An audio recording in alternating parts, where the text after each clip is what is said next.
In 2000, the United Nations Security Council was formally acknowledged through the creation of Resolution 1325 in respect to the changing nature of warfare, in which civilians, particularly women and girls, are increasingly targeted, yet they continue to be excluded from the participation in peace processes.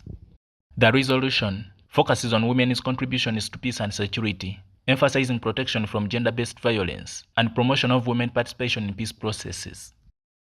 Speaking on behalf of the UN Women Country Representative, Natasha Butrak highlighted on a number of key areas that the government should consider, like strengthening youth engagements to enhance and promote the implementation of women, peace and security agenda. As the census this year showed that 73% of Uganda's population are under the age of 30, it is essential that youth also become active participants in peace and security, and that they too be given space to meaningfully engage at all levels.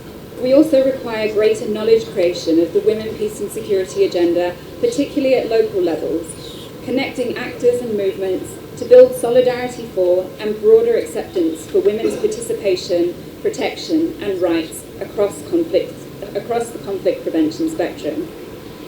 We need to enhance our efforts on data collection and analysis on the impact of Women, Peace and Security agenda, as this is crucial for assessing progress, identifying challenges, and informing evidence-based policies.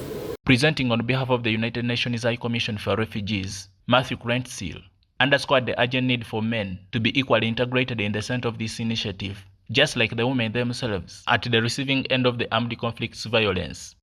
Kind of advocating, especially with men, to stand up and speak for the cause of women's rights. That is why here in Uganda, the enabling conditions are here. The government is very, very pro-women. So it makes it very easy to work with government to implement some of these resolutions that are meant to protect our women. Needless to say, since women are the receiving end of some of these most atrocious practices, they must be involved. They must also serve as the agents for change, not only victims, but they should be actively and deliberately involved.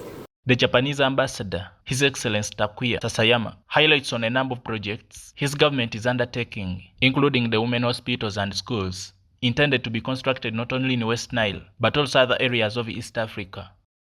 Last week I signed the contract with the school, hospital, and also NGOs to concretely advance the agenda of women and peace and security.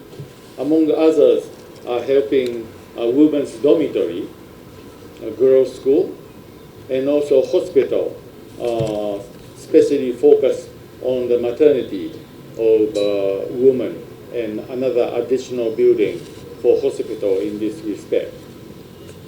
These are the only small list I just want to mention today, and my government will pledge, not only right now, but towards the next year's anniversary for Resolution 1325 to further advance, not only in Uganda, but also in this region and also worldwide.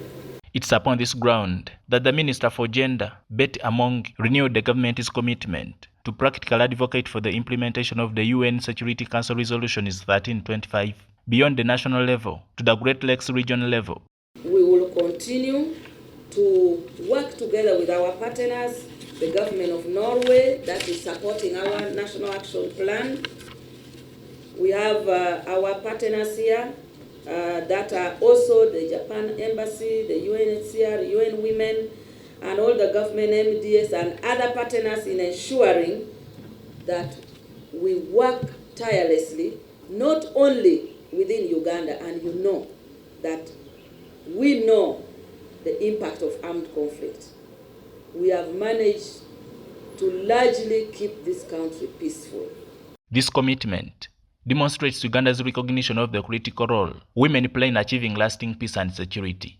By working together with international partners, Uganda aims to create a more inclusive and equitable society for all citizens. Joseph Kabale, UCTV News.